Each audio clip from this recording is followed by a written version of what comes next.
People are too quick to blame genetics for their hair problem, for their hair not growing.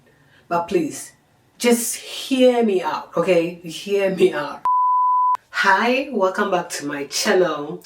And in today's video, I'm gonna be talking about genetics and how it relates to long hair. So is genetics the sole contributor of a long, thick hair? And yes, genetics contribute to your hair growth, the color of your hair, the texture of your hair, and how fast or how slow your hair grows. So does that mean genetics is the only reason why your hair is not growing? Before we get into that, let's look at the phases of hair growth. So there is a term called terminal length. So terminal length means it is when your hair reaches a point that is not growing, your hair is not growing any longer. So your hair grows till it reaches a point and it doesn't grow any longer. So it's called a terminal length, and everybody has terminal length. And most people, terminal length get to their back, like the mid-back, or longer, like to their waist. And unless you have a condition like alopecia or something else, your hair should grow to at least your mid-back or your waist. And let me explain more why I'm saying this. If this is the terminal length, there are 3 stages in the terminal length, and we have anagen, cogen, and telogen. So anagen is when your hair is actively growing. So normally the average person grows half an inch a month. So within a year, you're gonna grow like at least 6 inches. Some people grow their hair faster, more than half an inch a month, but average person grows a hair half an inch a month. And your hair can remain in an anagen state within 3 to 8 years. So your hair can be actively growing for like 3 to 8 years. So even if your hair has like a short anagen stage and it grows for like only 3 years, 6 times 3 will be 18 inches. And 18 inches is not a short hair. Like 18 inches is a really long hair. So let's say your hair even doesn't grow to like 3 years. Your anagen stage is less than 3 years. It's like 2 years. You have like 12 inches of hair. And 12 inches of hair is not short hair. It's not like a shoulder length hair. It's to your mid-back. Unless you have a hair condition that you can't grow your hair like an alopecia, then your anagen state will be 3 to 8 years. So then we go to the cogen phase. So with this phase, it lasts only about 3-4 weeks, like a month, and it's when your hair stops growing. So on anagen phase, it grows and it stops, and it gets to the cogen phase and your hair stops growing for like a month. Then we go to the last phase, which is the telogen phase. With the telogen phase, that's when you start shedding. Your hair starts shedding because it stopped growing for a while and now it starts shedding.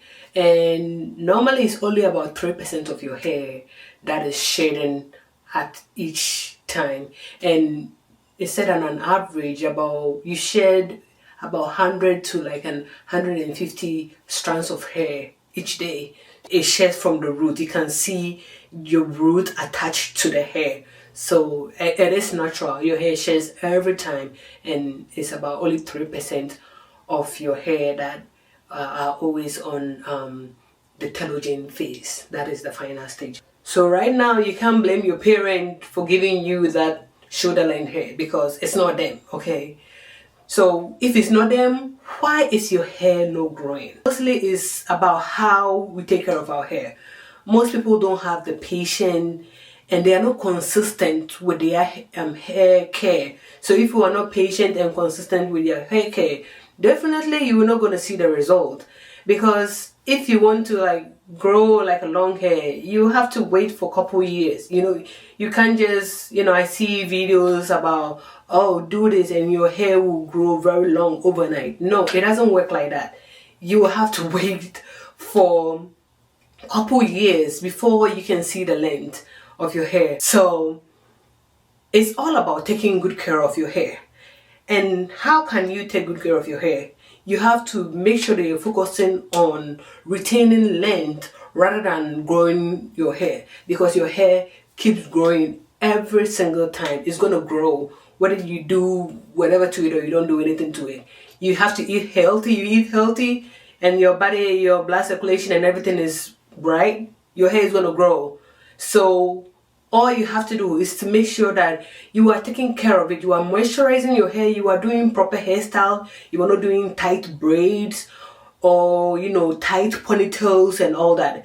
You have to make sure you are taking good care of your hair to make sure that your hair is healthy so that it's not going to break easily. And some hairstyles can cause like knot and split ends, like too much heat can cause like split ends and hair damage. So you have to be careful. I put heat on my hair like every month. I blow dry my hair every month, but I make sure that I use heat protectant to protect my hair.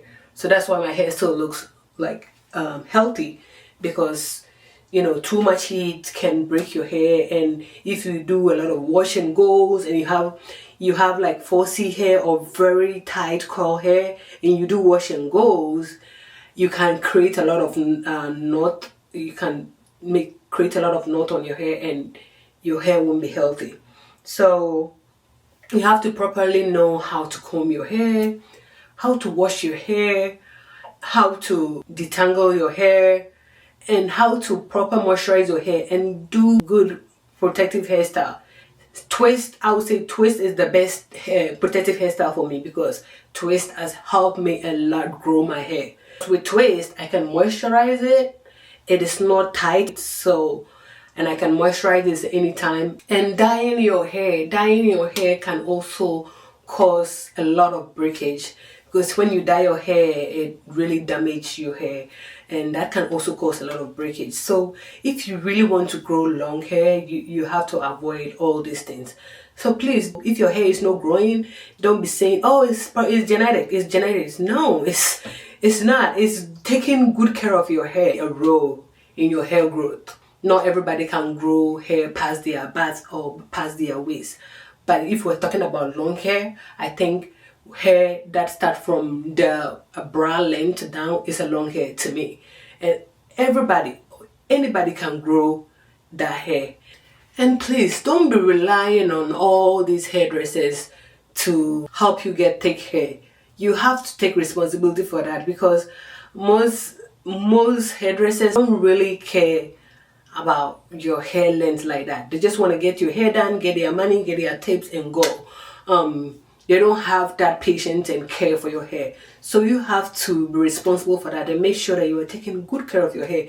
Being patient with your hair. And my next video, I'm going to show you my wash day, what I do to reduce breakage and product I use to help me retain my length. So please don't forget to like and subscribe to my channel. I always say that as long as you have hair on your hair is growing. But how can you maintain this length?